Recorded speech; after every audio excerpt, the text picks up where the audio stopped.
म्हणजे महत्वाची गोष्ट ही आहे का मॅम? येस.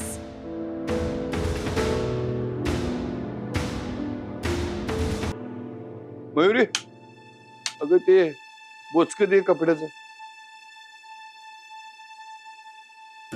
मयू, अगं देतेस ना ते.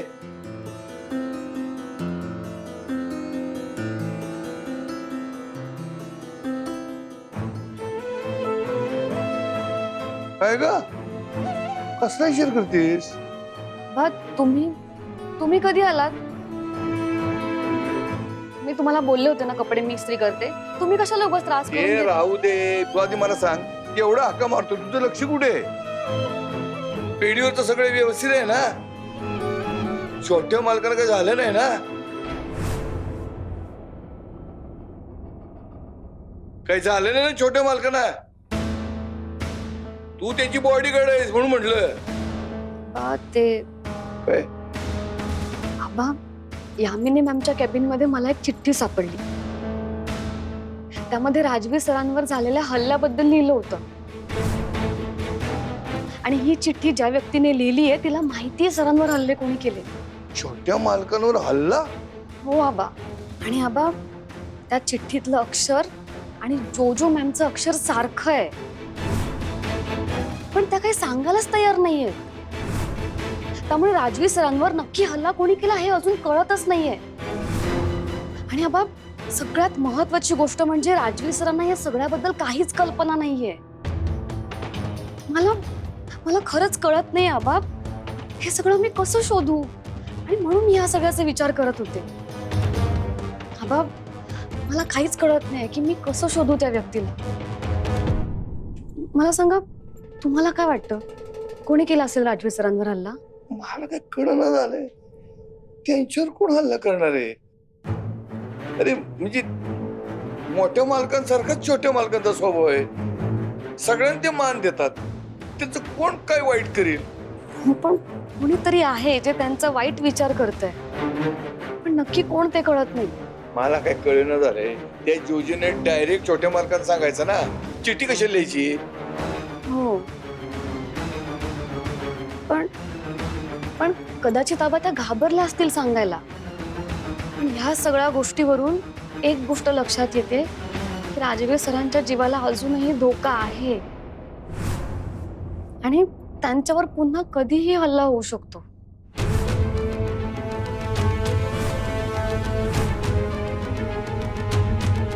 मयू, मी तुम्हाला वचन दे, जोपर्यंत छोट्या मालकांवरचा हा धोका टळत नाही तोपर्यंत तू त्यांची साथ सोडायची नाहीस. कायम त्यांच्या सोबत सावलीसारखं राहायचं. अगदी तुझं लग्न झालं तरी तू त्यांची साथ सोडायची नाहीस.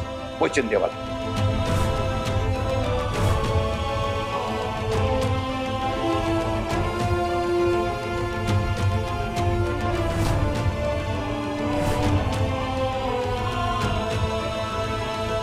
वचन दे मला मयू.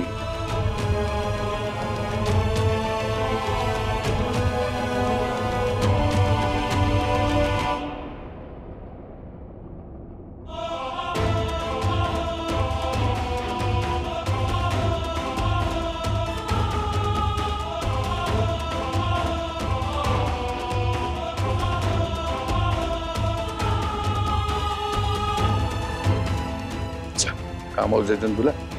त्याआधी मी कपडे इस्त्री करून घेते. मी करतो. नाही, तुम्ही नाही.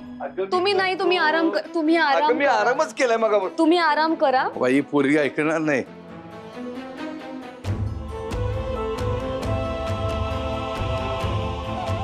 कसं शोधून काढू की राजवीर सरांवर नक्की हल्ला कोणी केलाय?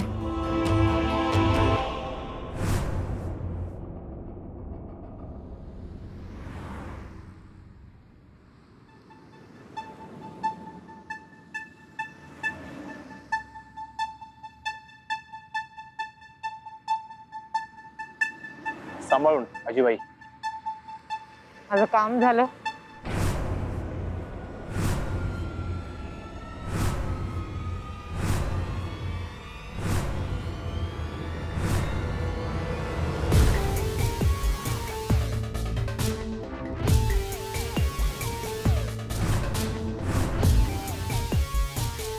यामिनी मॅम तुम्ही? हळू बोला. तुम्हाला कळते का मी अशी का आले? कोणी ओळखू नये म्हणून. काय विचारते मी, माझं काम झालं का? हो, पण प्रॉब्लेम आहे. काय आता इन्स्पेक्टर, अजून किती प्रॉब्लेम? जी प्रॉब्लेम आहे ते कमी आहेत का?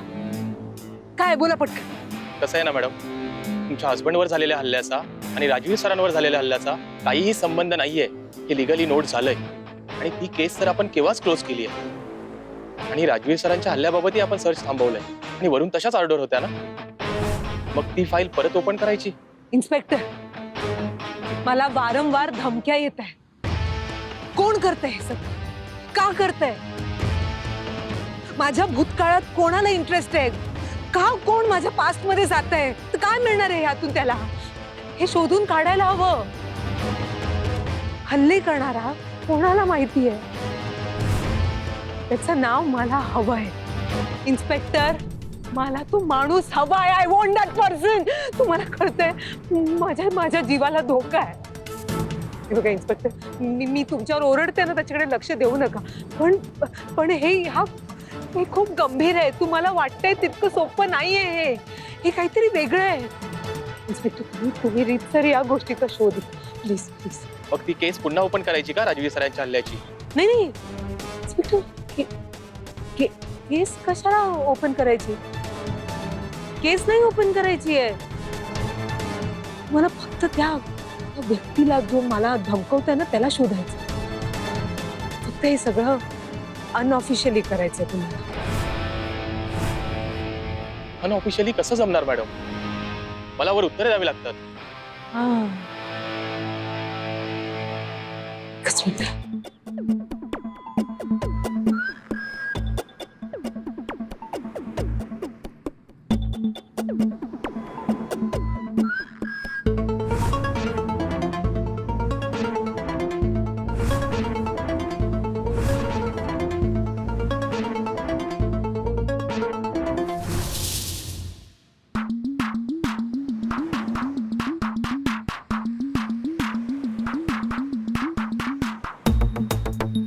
हो मॅडम, बंद करा ते. नाही इन्स्पेक्टर साहेब, मला माहिती आहे की तुमच्यावर कामाचा भार खूप आहे. तर मी तुम्हाला ही माझी कामं अशी सांगते. पण कसं आहे ना, माझं काम झालं पाहिजे. आता होईल ना माझं काम अनऑफिशियल? हो. मला धमकवणारी व्यक्ती कोण आहे लवकरात लवकर माझ्या समोर यायला. कळलं? Yes ma'am.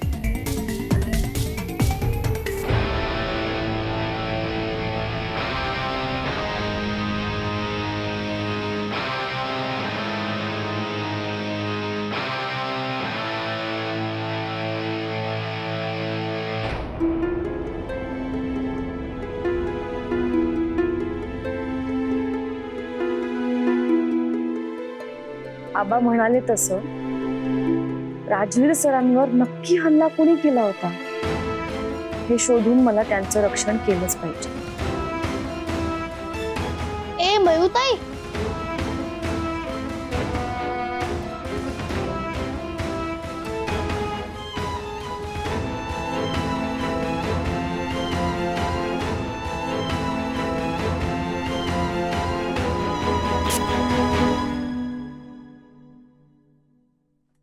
गट्टू, कोणाचा विचार करतेस?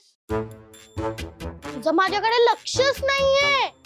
अरे मी कोणाचा विचार करत नाही. मी फक्त माझं इथे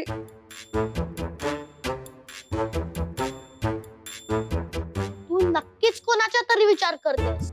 नाही गट्टू, असं काही नाहीये. तू बोल. काही टेन्शन आहे का?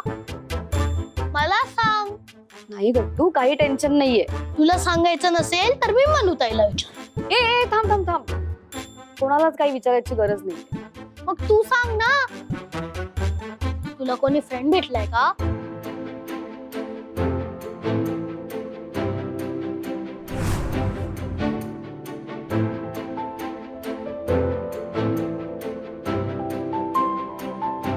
हो, आहे एक फ्रेंड.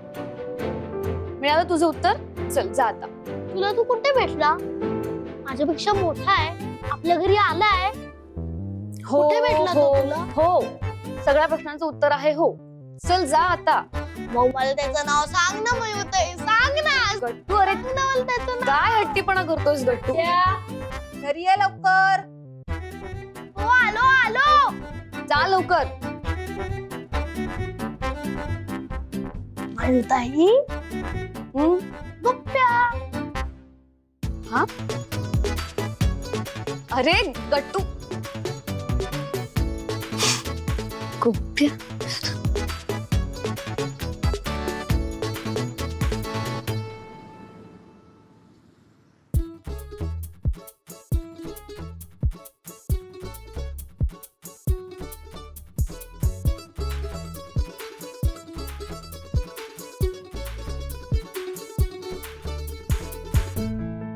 आजी तू इथे?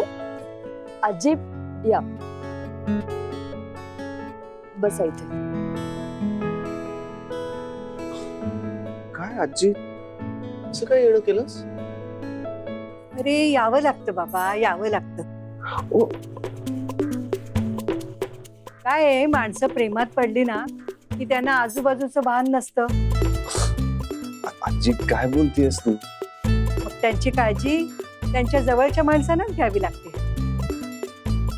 हा डबा घे, घरी विसरला होतास. सॉरी, माझ्यामुळे तुला असं यावं लागलं. भाऊसाहेब, तुला काही बोलला का? मला काही बोलला नाही गधडा. इतके दिवस मयुरीसाठी झुरत होता तेव्हा त्याला आजीची आठवण यायची. पण आता अगदी दोघांचं छान चाललंय ना, तेव्हा मग ही आनंदाची बातमी त्या म्हातारीला द्यायची नाही. आजी असं काही नाहीये, प्लीज. हा, कुणाला तरी काहीतरी सांगायचं नाहीये हे मला कळतंय, म्हणजे तुझ्या कांगरण्यावरनं कळतंय मला. अरे भाऊसाहेब आपलाच आहे ना. भाऊसाहेब एका अक्षराने मला सांगितलेलं नाही, पण माणसं प्रेमात पडली ना की त्यांच्या डोळ्यात हे प्रेम दिसतं बरं का.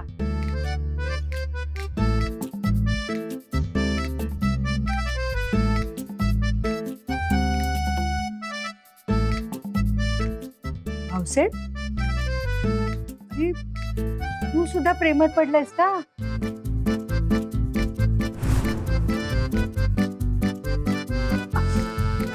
नाही आजी, तसं काही नाही.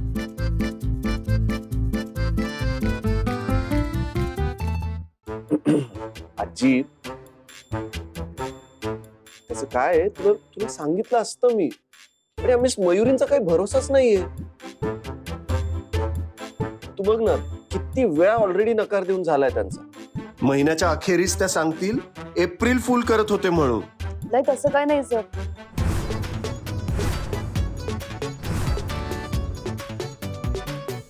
भाऊसाहेब, अरे तुला कसं माहिती? मयुरी भेटली होती का तुला? नाही नाही आजी. बर ते राहू दे. राजवीर, मला मयुरीशी बोलायचंय. तिला आधी फोन लाव बरं.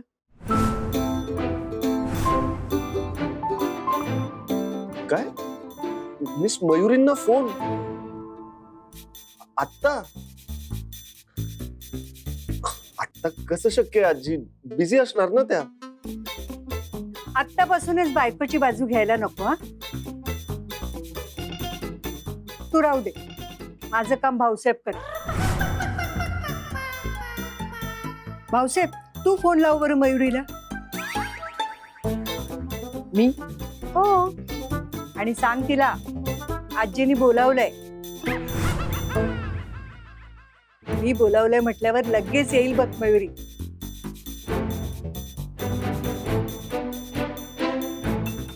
काय रे, लावतोयस ना?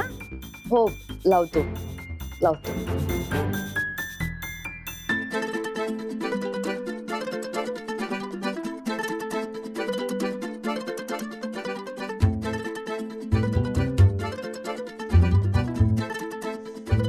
लागला का? नाही लावतोय. नेटवर्क नाही येत आहे.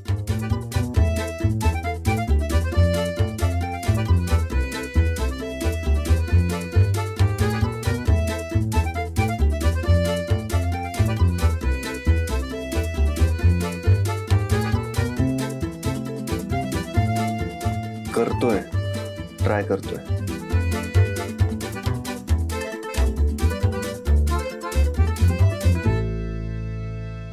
आजी स्विच ऑफ येतोय फोन त्यांचा.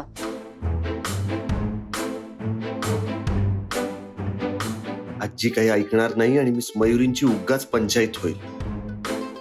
काळजी करू नका मिस मयुरी, मी आहे ना. भाऊसाहेब एक काम कर, हं? आपण इथून फोन ट्राय करत राहण्यापेक्षा तू जाऊन भेट मिस मयुरींना. जाऊन भेट आणि आजीचा निरोप दे. लवकरात लवकर इथे बोलवलंय असं सांग. चालेल सर, सांगतो मी त्यांना. सांगतो आजी. येतो सर, लगेच आलो सर. सावकाश जा. हो सर. सांगेल तो. थँक्यू.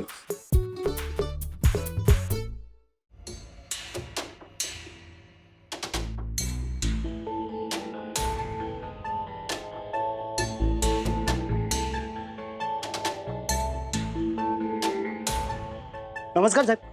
नमस्कार. तर इथं पेढीवर येणाऱ्या जाणाऱ्या माणसांवर लक्ष असतं ना तुमचं. हो साहेब. छोट्या मालकांबद्दल कोण काही बोलते याचं काही डाऊट आलंय का तुम्हाला? नाही ना? नाही साहेब, असं पण असं अचानकपणे का विचारता साहेब? काही श्रीमंत माणसावर डोळा ठेवून काही लोक असतात, तर आपण अलर्ट असलेलं बरं आहे का नाही? हो साहेब. तुम्ही काय एवढे क्वेश्चन करताय? सिक्युरिटी गार्ड आहात का तुम्ही? मग सिक्युरिटी वॉचमॅन आहात का तुम्ही? वॉचमन नसलो तरी मालकांची काळजी वाटते. प्लीज तुम्ही तुमचं काम करा. ओके, मालकांची काळजी करू नका. आम्ही आहोत ना. उगाच आयडिया गळ्यांनी लुडबुड करायची काही गरज नाहीये.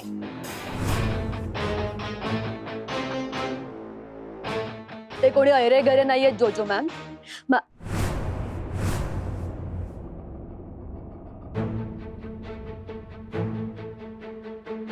मग सराफांचे पिढीजात बॉडीगार्ड आहेत.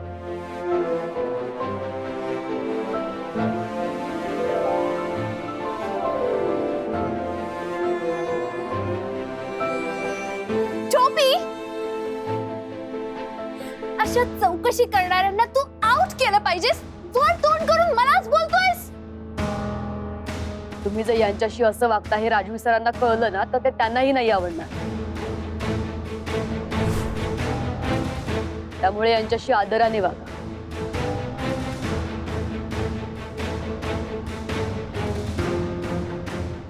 सर द्या मी घेतो. नाही नको, मी ठेवतो. मी ठेवतो. नको नको, राहू दे, मी ठेवतो. हा या सर या.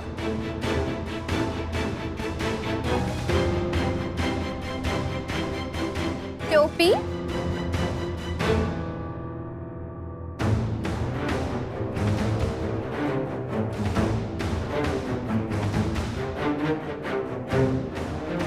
आय नो व्हेरी वेल टोपी, तू त्यांची बाजू का घेतलीस?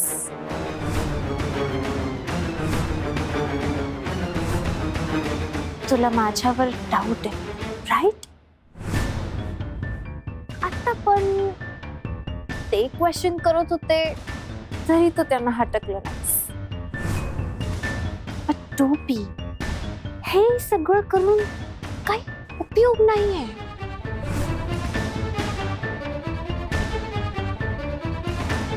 कारण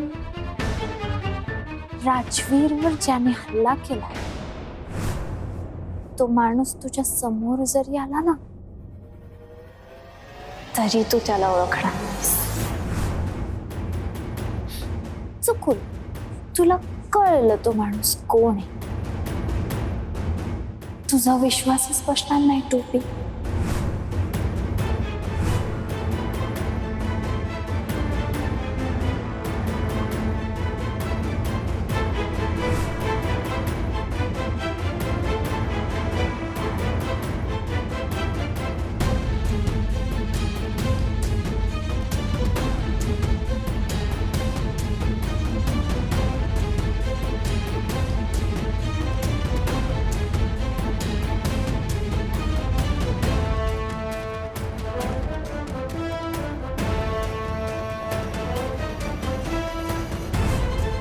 म्हणजे जोजो मॅमना नक्कीच माहितीये की राजवीर सरांवर हल्ला कोणी केलाय.